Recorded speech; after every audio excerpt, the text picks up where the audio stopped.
या अल्लाह, आज मेरी ये दुआ जरूर कबूल करना।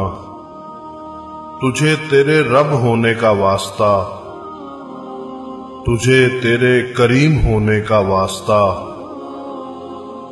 तुझे तेरे रहीम होने का वास्ता। ये इंसान जो मेरी ये दुआ सुन रहा है, ये मेरा बहुत ही प्यारा है। इसकी जिंदगी खुशियों से भर दे। इसको हर दुख, तकलीफ और परेशानी से बचाना। इसको हर नागहानी आफात और हर बीमारी से बचाना।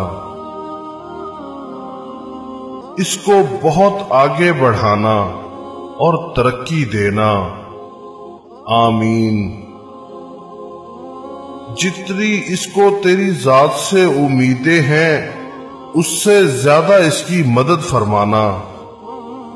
आमीन।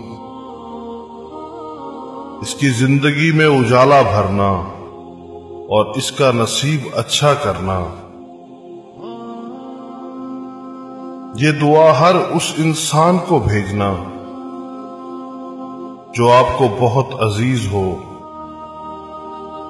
क्या पता किस वक्त किसी की दुआ बारगाए इलाही में कबूल हो जाए।